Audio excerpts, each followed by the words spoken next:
Hello, everyone. This is David Ellis, and I'm here with Laura Massey. Nicole DeCroce couldn't be here today, so we are doing this recording. And today's topic is going to be a very interesting topic for those of you who are bent to the more natural way of accessing spirituality. So, Laura just did a trip to Scotland where there was a blend of the natural and also the technological. Okay, so I guess that begs the question. Laura, is shamanism still relevant in a modern society? Oh, we're going to start this discussion because I know I'm going to have problems, right? Stopping you from giving your opinion on this one. Go ahead, Laura. Introduce yourself first of all before you begin. Hi, David. I'm part of the Andrew Bartz's New Teachings team, and I also have with Matty Waller and Del Tobin Two Feathers Medicine. So the three of us have been working very closely with Andrew recently, and we all trained with Andrew probably over about 10 years now. So Andrew teaches how to be a modern shaman in a modern world, David. So that is in potential for everybody, but not everybody is going to choose to do it, as we know. But why would you want to do it? It's like a calling. And those who recognize there is like a false matrix, a false light system on the planet, realize you can work with the natural energies of Earth. It's not wizardry. It's not really magic. You can make it magical and you can make it as mystical as you want to, and that's the beauty of it and the joy in it. But it's working with the natural energies of Earth. It's working with the unseen energies of Earth. And it's a beautiful way to live your life when you walk in balance with that. And most of us have forgotten how to work with the natural energies of Earth. Interesting. First of all, I want to apologize to the audience. Laura's name tag on the screen is not Andrew. She's using Andrew Bartos's phone because we had technical difficulties. So Laura did not undergo any transition that we should know about. We are trying to do at this point in time is okay. So Laura, I'm going to be devil's advocate, right? I'm going to Yeah. be devil's advocate. I am going to say that there are a number of elements of shamanism which would not necessarily work in a modern world. Like, let's say I live in an apartment, as an example, and I just want to make my ceremonial fire, right, in the apartment. I just want to just build a little fire in my living room. So for those people who are living in big city areas where they may be in apartments, condominiums, and townhouses, as an example, would that Okay. be a deterrent to undergoing the training in shamanism? No, but for those who argue for their limitations, it's a perfect reason not to. But if you want to be a true shaman in the modern world, you're not going to argue for your limitations. You're going to recognize where you make excuses not to do things. And they're all the blockages we have for whatever reason, which stops us doing these things. So you live in a modern apartment high up. So you've got access to a park or maybe some outdoor space, or maybe you haven't, or maybe it's winter and it's as cold as it could get, like what happens to David sometimes, and you don't want to go there. So do you have like a gas burner? Because I've done lots of ceremonies on my 5-ring gas burner, my where I cooked in my kitchen. If not, do you have a portable camping stove? Could you get a portable camping stove and put a pot of water on there to boil? It's all about the amount of heat you can get from it. And we have this discussion time and time again. It comes up on Andrew's shows. Can we use candles? No. There's not enough heat generated in candle power. Andrew's been teaching that for as long as I can remember. You need to do a fire. And I made plenty of excuses for myself. And I lived, when I started doing this, I lived in a house with a garden. And my excuse was the neighbours will see me. They'll wonder what I'm doing lighting a fire. So I used to hide myself, and I used to get a barbecue tray and hide myself at the bottom of the garden so the neighbours couldn't complain about the smoke. So we do make a lot of excuses not to do things, but you can do it in an apartment and ideally do an outdoor fire. But if you need to generate some heat for the clearing of negative energies or the other alchemy work that you use heat for, you can do it over your stove at home, but you need a flame. It's you want that flame that generates that heat. Which brings us to the next issue. Let's say that we live in a modern society and we've discovered the uses of aspirin as an example. The origin of shamanism, well, a lot of shamans used to be called medicine women or medicine men. In today's world of medicine and traditional medicine, is shamanism still relevant? I only ask this question because a lot of people would be like, oh, I have a headache, call the shaman. Nope, I'm just going to get an aspirin. There's a convenience to modernization, which tends to cause a laziness among people who practice shamanism or people who want to practice, because shamanism is not something that is an overnight or weekend course. So have at it, Laura.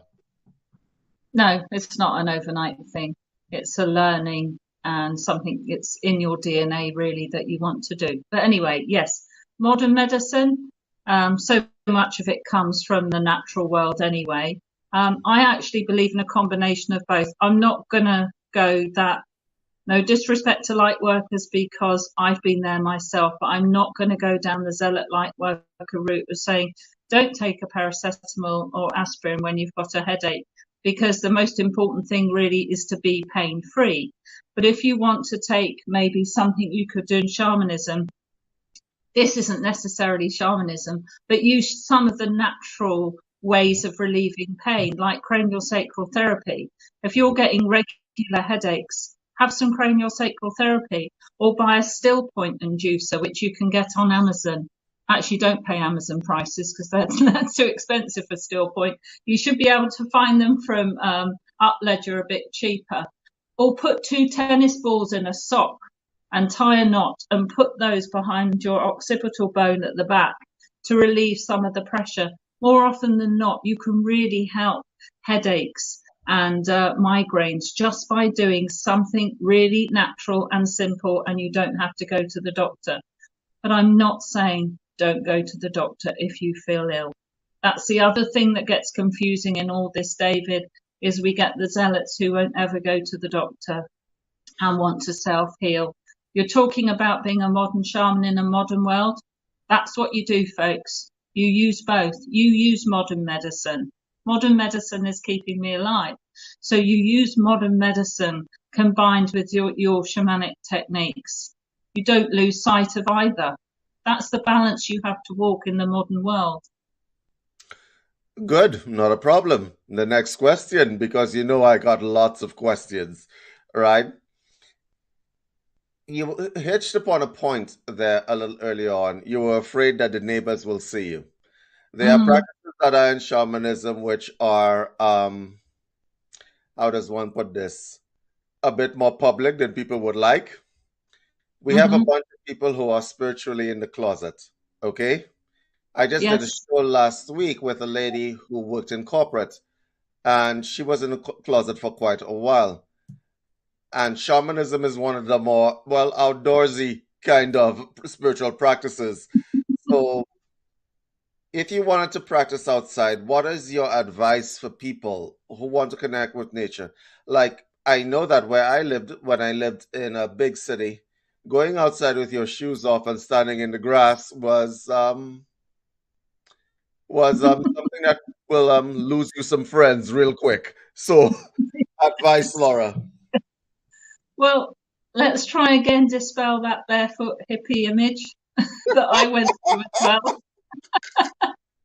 Okay, you can ground in other ways. You don't have to walk through, like I did, a lot of sheep shit through fields when you're walking. You can ground in other ways. So how about, first of all, getting out in nature? That's the first one.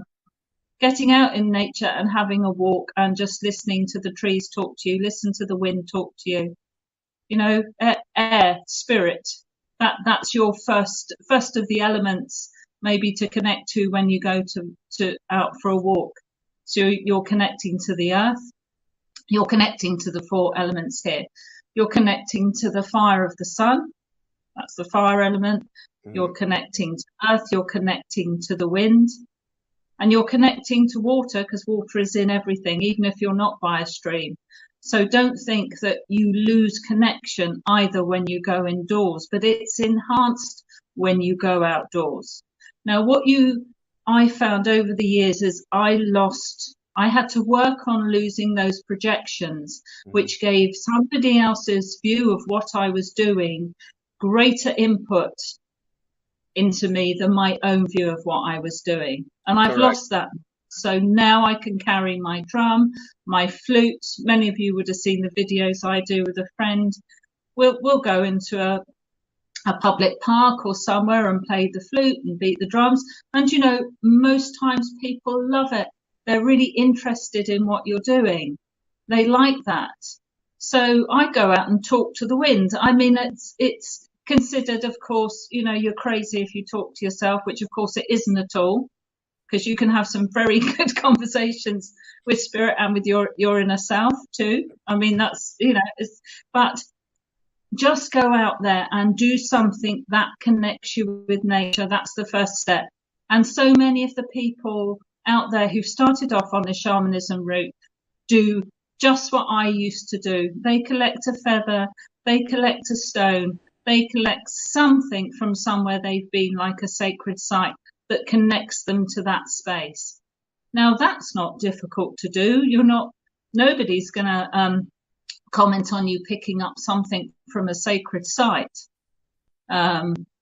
be it a feather or a stone or something like that, that's connecting you to that special place. But the important thing is don't let other projections run your life. Agreed. And I just want to say something here on that point. Listen, you guys are going to be weird to somebody. Everybody is weird to somebody, okay? That's the motto that you should live by. So no matter how weird you are, you should just be yourself, because there's one thing that I've learned in life. If they can't accept you as you, then they can't accept you, period. Yes. Really. Yes. Which brings us to the next construct, shamanic psychology. I wanted to do an entire show on this. Okay? I wanted to do an entire show on this question, but I'm going to just squeeze the question down. When one decides to walk the path of shamanism, obviously the psychology will have to change. And I say this because shamanism is about connectedness with self, connectedness with spirit, connectedness with the nature and the elements around you. Many people walk out of connection, and this is largely due to the fact that, well, they're on screens like the one I'm looking at right now a lot of the time, right? And they're in their phones and stuff like that, and all that pulls you away from who you are. There are a lot of people that are walking around trying to be social media influencers, trying to be this and trying to be that, all hooked up into the approval system of the matrix, so to speak. How does one go easily into shamanism? Is it a natural process where after like 10 years, you just wake up one day and you realize, I don't give a shit what anybody says? Or how does that work? For me, it's a gradual process, and it was finding the joy and the mysticism in the unseen world. We haven't actually mentioned those two words yet, the unseen world. Because I'm getting there, though. I am so getting there slowly. So that's, for me, that's what it's about. You're working with the unseen world as well as the seen world, aren't you? And you are aware that the unseen world has effect on everything you do. Everything in the seen world has an unseen aspect, and vice versa. So first of all, in shamanism, when you start to recognize that you can also have an effect in the unseen world by doing your ceremonies and rituals and doing the daily discipline that Andrew's always talking about, getting your connection, your daily prayers. And you can see how it can work for you, not in a selfish way, but and there's nothing wrong with that actually, in a self-developmental way, working with the unseen world. It's about you growing your soul and taking on the responsibility to grow your soul this lifetime. I've drifted somewhat from the question, was David, sorry. No, you haven't drifted from the question. You're actually on point with the question. My next question is a question of culture. So that word shamanism has been, for want of a better word, prostituted quite a bit all over the world. Okay. So first of all, I want to clear up a few things. If you were in Africa and you were practicing shamanism, you were called a dibia. If you were in, I suppose, Wales or England, and you're practicing shamanism, you might have been called a druid. Okay? Right? If you were in the North American continent, you would be called a shaman. And if you were in the Caribbean, you would be called an obia man. Because that's basically what they all do. They all work with the same principles. My question is, and this is a very cogent question, why have some of these titles not been thrown around, right? I mean, people understand what shamanism is, but I do realize that it's just a set of practices that is practiced all over the world. Funny enough, people from different continents all came to the same conclusions as to what the natural world and the unseen world has to offer. They came to the same conclusions, and if you study the Orisha or whatever else, they're saying the same thing. The American Indians are saying the same thing. The people in England and Britain, and the same thing the Norsemen were saying. If this is actually what we all came to as a collective, if this is what we all came to as a collective, that alone should be validity for the practice. Yeah. Why is it that people would have arguments against shamanism, such as it belongs to hippie culture, when it is older than, well, modern technology? It is older than anything else. Why do you think people would like to remove people from their connectedness with the land and with the seasons, the elements, even themselves? It's got to be feared, really, isn't it, at the end of the day? And for some people, it's fear of their own power. And maybe a better word would be potency. It's fear of change, fear of, and I've been there too. Fear of knowing that really you are complete in yourself. You don't need anything else or anyone to complete you. If you just go and do this self-mastery or self-empowerment working with the earth, even don't use the word shamanism. You can use other words because it has been abused, as you've said. It has been made into a bit of a zealot or a bit of a woo-woo word. I think it's people don't want to get out their comfort zone as well, some of it. And it presents for them, just looking back on my journey and how I've been treated, it presents for them something they don't understand. And if they don't understand it, they then fear it.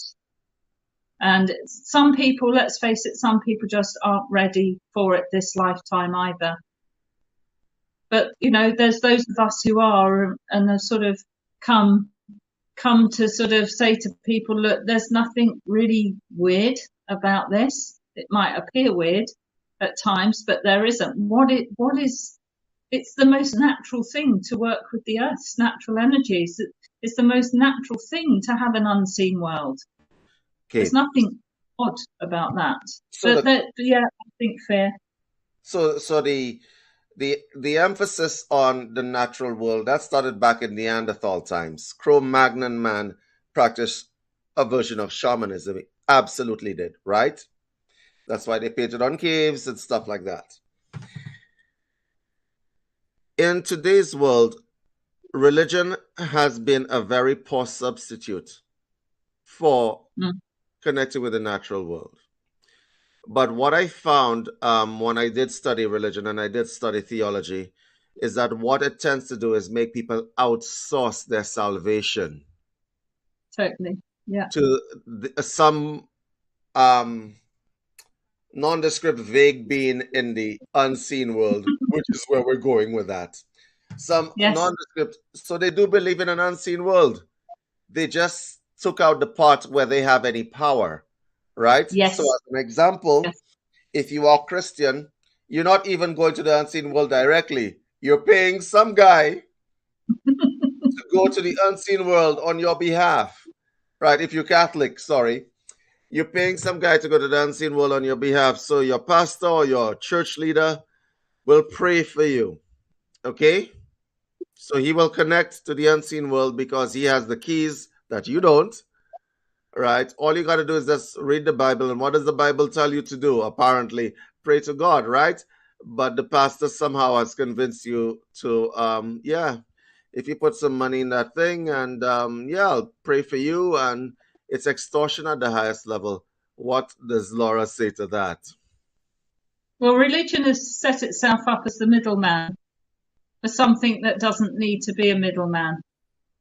You don't need that there. You can connect with yourself and the unseen world because it is you. You are your ancestors.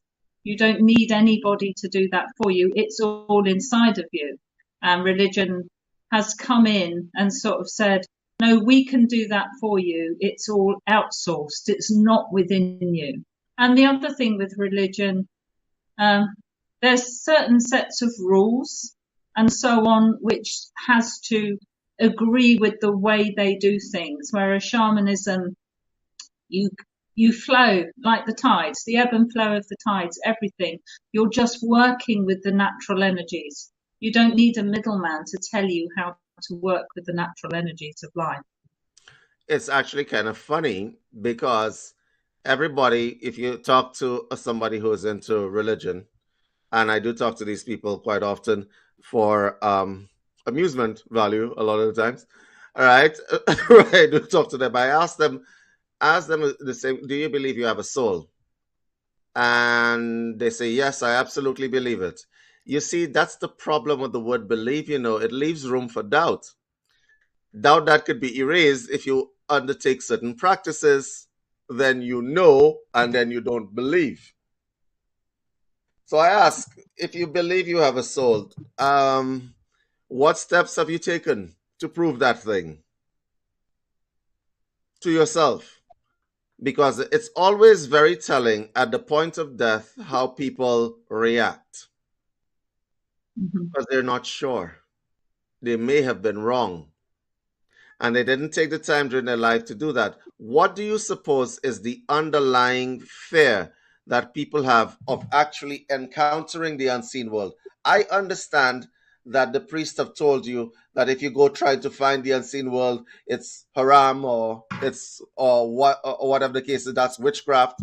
Ironically speaking, because right, that's witchcraft. That's like voodoo, obi, or whatever else, and there's a stigma attached to it. What do you suppose is the underlying fear of people encountering the unseen world? And that's why they stay away from practices like shamanism and everything else in the metaphysical spectrum. Well, religion set up a lot of very, very extremes, hasn't it, in the good and evil and so on. And we know we work with dark and light, or we work with negative energies, but we've always, religion will teach that they can overpower you, that you have to be totally in the light, whereas you can, and I know practitioners who do, work with both and maintain a middle balance. But this is a very, very difficult view for people to sort of comprehend, that the way life is set up is there is dark and light. And I know we work in the light, and this has been something I've had real difficulty understanding, and always been fearful of, let's say, the dark side of magic and stuff like that. I don't dabble in it. But having said that, I know I'm self-empowered enough to stand in my own light. And I do the practices to do that. Mm-hmm. Here's the thing. I think the majority of the world's population lives in daily fear of their own mortality, that they're Mm, going to die soon. yeah. I think that that's the case. I think the majority of the world lives in absolute fear that there is some evil forces outside that they cannot actually see that's after them, whether you call it the devil or whatever the case may be. And I wonder why there is a choice to live in fear. Is that part of the design of the universe? That people choose to live in fear when there is a simple solution right in front of your face, right? If you fear something, go towards it as opposed to running away from it for decades.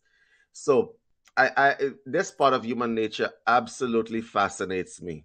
Okay, Well, the that's what, go ahead, go ahead, David, Laura. that's what shamanism, the beliefs of shamanism and how beautiful death can be as a transition and stuff like that. So much of that has been wiped out, like you say. People fear death rather than understanding it as a natural transition into another dimension. And religion has done a lot towards that too.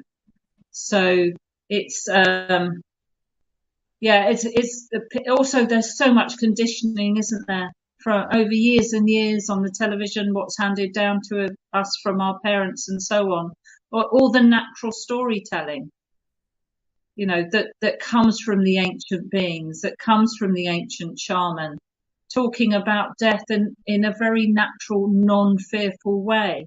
So much of that has been lost. I think a lot of people, when they think about shamanism or they think about the unseen world or anything to do with that, it's kind of like going to a foreign country where you don't speak the language. I mean, it sounds like a good idea, but I don't speak the language, so I'm not getting on the plane. So I don't get to experience other cultures and I don't get to experience other things.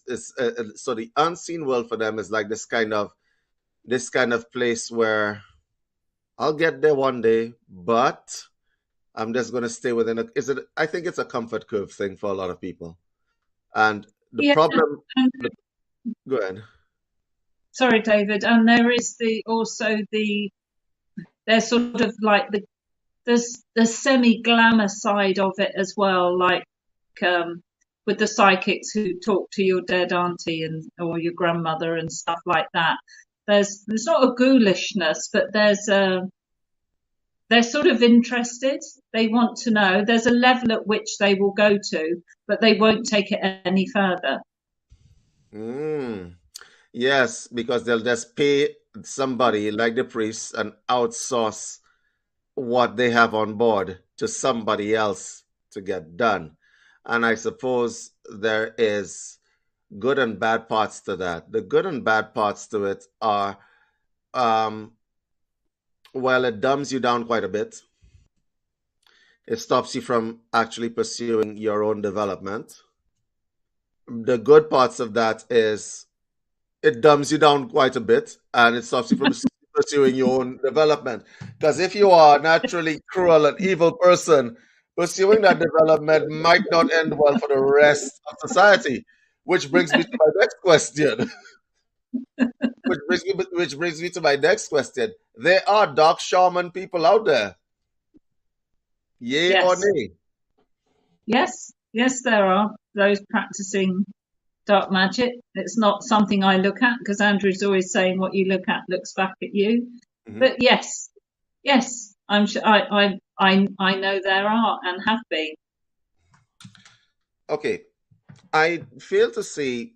Okay, so I read this book some years ago called Liber Chaos, right? It said that it doesn't matter what you're doing at any point in time, we're all going to reunite in the same place, right? That's what it said. So any machinations or any kind of like plans that you have are pointless, right? Because any plans that you have of world domination, right? I'm Yeah, going to conquer the world are pointless because you're going to die. We're all going to end up in the same place. You're going to be recycled like hell. We're going to experience the janitor life. We're going to experience the king life. Each one of us is going to go through those cycles of birth and rebirth, and then eventually, I suppose at some point in time, or probably it may not stop, depending on your belief system, we're going back to the same place. So why are you doing all of this stuff? Okay. I remember reading that book and getting and falling into a slight depression due to this fact. And I say, because like, but I have plans. Oh, they're pointless. Right. So like I was going to go to the cinema this evening. Oh, that's pointless as well. Why? What are you doing all this for? Which is why there are some extreme forms of spirituality, which came from shamanism, right, where people literally don't do anything. Okay, it's like we're just waiting for this shit to end. What is your what is your opinion on that? It's a free world universe. It's a free world planet in You a know free what? world galaxy. So you use no good battling against that.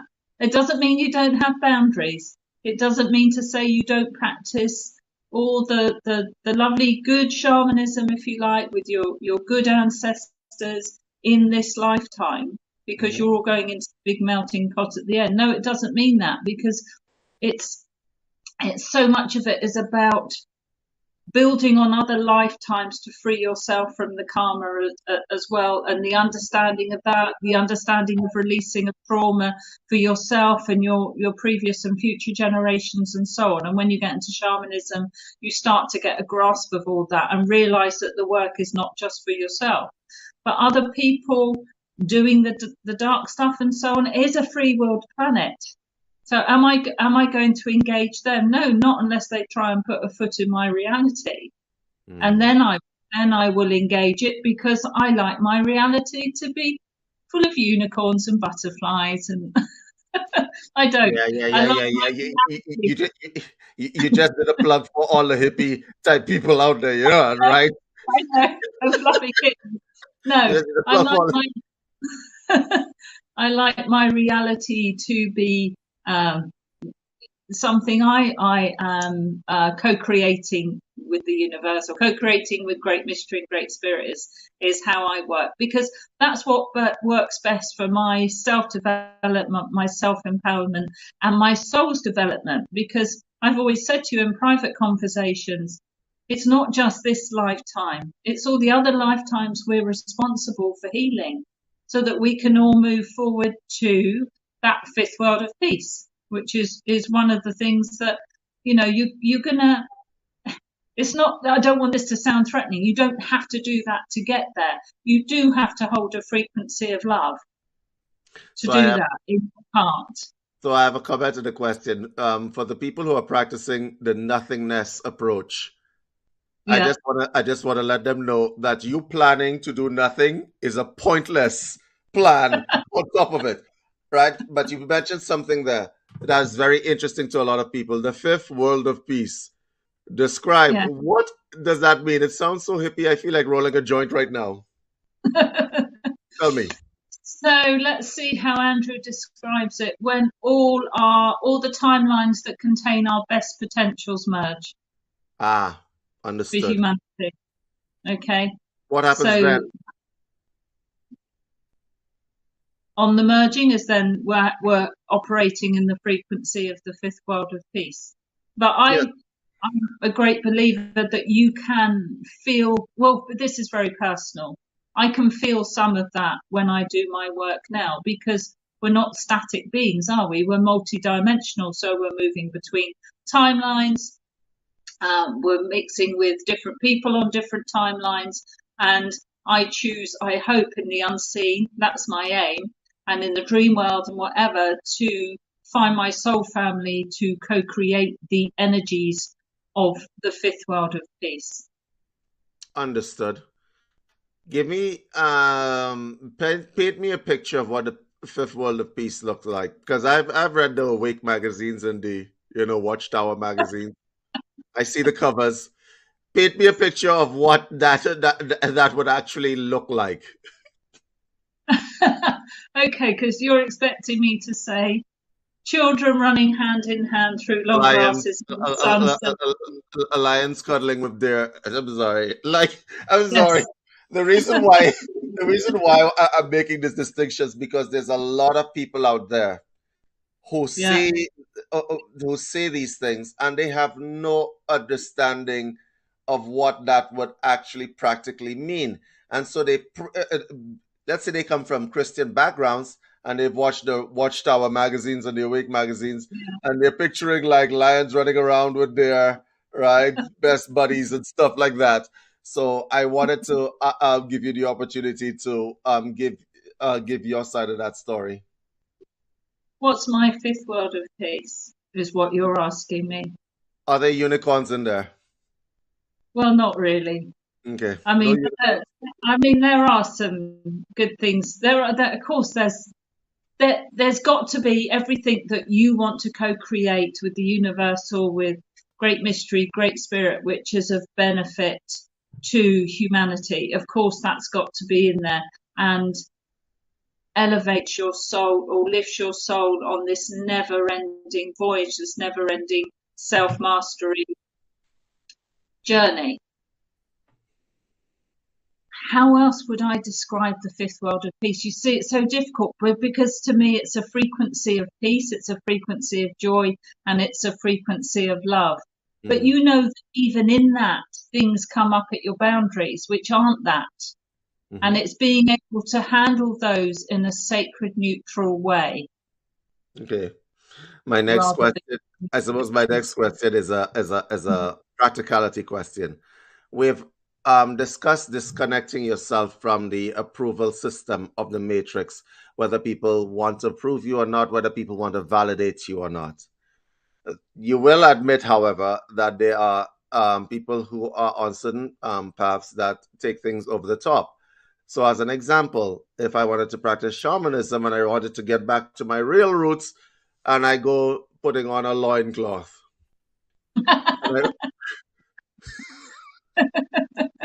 Yes, I know. Do you remember Matty saying on one of the shows that just because you wear a poncho doesn't make you spiritual? Which we thought was hilarious. Let's say I put on my loincloth. Let's just say I put on my loincloth. Yes. All right. This clothes thing is no. I'm just going to take that off. All right. I have my loincloth. I have my little my stick, my loincloth, and a couple of feathers, and I go to Walmart. You do realize that there are some people that do take that over the top. They do. What do you have to say to these people? Or let's say that I want to talk about the fifth world of peace, so I'm going to put on a tiara with a unicorn horn on. Like, I'm just saying, right? What would be your message to people like this? Well, first of all, yeah, it's a free world universe, so you can do that. And quite honestly, though, it doesn't matter whether you do that or don't do that. But what matters is the substance of your actions and what you're doing and what your intentions are. And are you living by are you finding the courage and commitment and discipline, as Andrew's always saying, to do the daily practices, to maintain your spiritual hygiene, to keep up a good rapport with the unseen world that is, again, about the self, finding your own self potential to clear yourself of trauma and stuff like that. Are you doing the work, or are you just putting this stuff on, going out there and thinking because you're wearing this, you're doing something that's good? How have you worked on yourself? Do you journal? Do you call out your parasympathetic when it's trying to run programs that aren't for your greatest good or could be harming other people or yourselves? Yeah, so wearing stuff is fine if you want to do it, but it doesn't necessarily mean you're doing any of the practices at all. And this, does seem to happen quite a bit. Yeah, the reason why I brought all this up is because, honestly speaking, I think there's been a disconnect between the substance of practice and the appearance of practice. Okay? Mm-hmm. And it works in both the good and the bad way. And I say the good and the bad way by saying You have people that look the part, that aren't the part, and then you have people that do not make a lot of noise, that are completely the part. Okay, Yeah. and they've never heard the word shamanism or any of those labels. So Hmm. there is that aspect. The other aspect that I wanted to take into consideration is that when you're dealing with labels, because in today's world, you don't have a label, you apparently are no one. Okay? There are a group of, well, shamans, they call themselves shamans in India called Agori. And you've never heard of them. It's a sect of Hinduism of extreme asceticism. And when I say that, I mean they eat dead bodies. I kid you not, that's a real thing.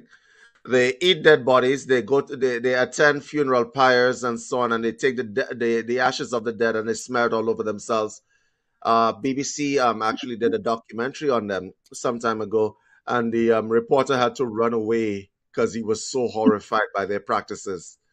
Right, and so that's extreme asceticism, but they are classed in the category of people that interact with the real world, and their powers, so to speak. I say powers, that's what they call them, but the skills that they develop are very, very, very real. Hmm. Right? So, and they wear loincloths. That's where the loincloth comment came from. So Okay. I'm just wondering by proxy, if I put on my loincloth, will I develop the powers of an Agori if I like stay in the loincloth long enough, man? Yeah, I get your point, and that's what we've just been saying, isn't it? You know, it's not about what you're wearing. It Yeah, really is. It's not about that. You've got to understand the depth of what you're doing. But it doesn't mean to say if you're wearing that that you're not like that, that you don't do the practices. So you can do both. But I think sometimes they miss the point. Let's say that. yes. I would think that they missed the point if you're eating dead bodies. Yeah, yeah, yeah. I don't care what spiritual gifts that gives me. I'm definitely not eating any dead bodies. What the hell? Okay, so there is that aspect. The other aspect that I wanted to, well, I suppose let's wrap this up because Andrew needs his phone back. So the next aspect I would like to take into consideration is if you are an aspiring shaman, you want to start that path and so on. Where do you start? What does that look like?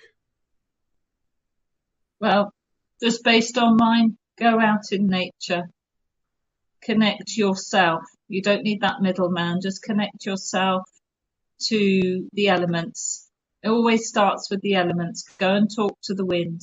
Listen to the voice of the wind in the trees. Go and watch how water is. Go and look at those places where the veil is thinner between the land and the sea, or go out in mist and get the enjoyment from nature.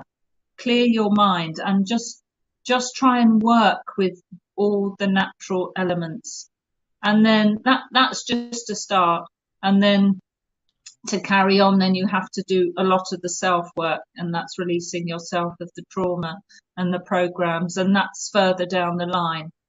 But start off with finding that deep joy in that connection to all the wonderful, beautiful things around you.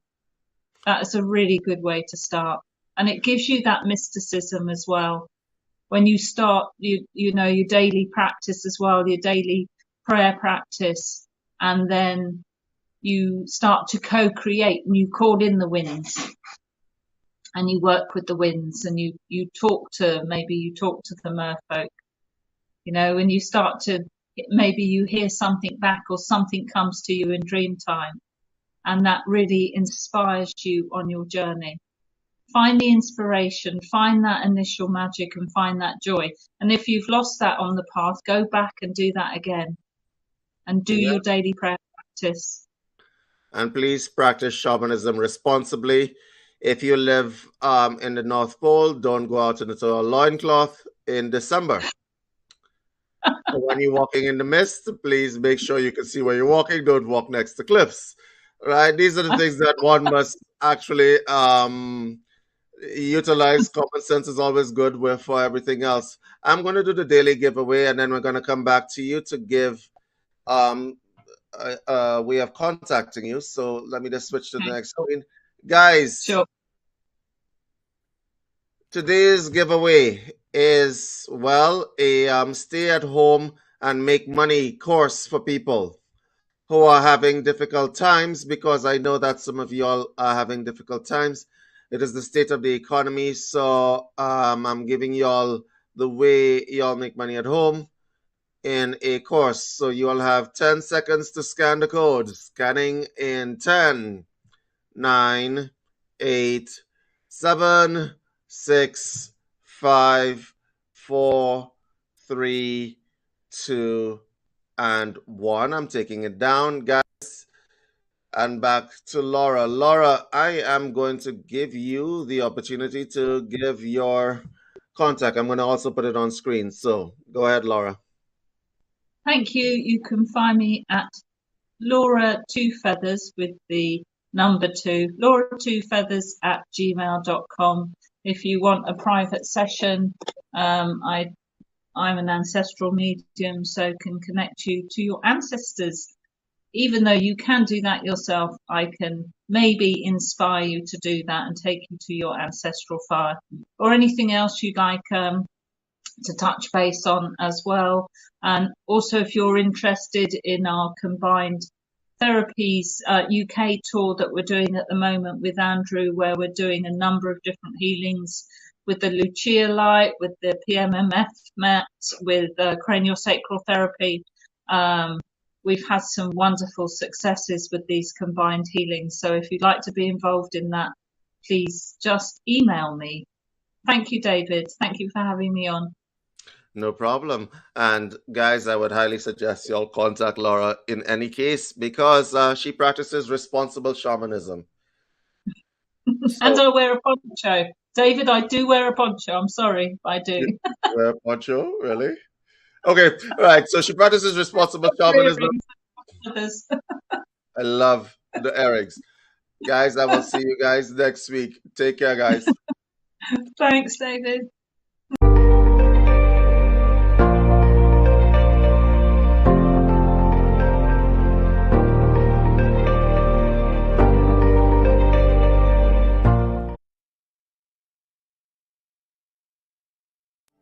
And let's take a few moments to settle in, drawing our attention to the breath, and simply observe any sensations associated with each inward and each outward movement. Feel yourself. Breathe into this space and let it gently soften and expand on your breath. Take in the life force energy that it emanates.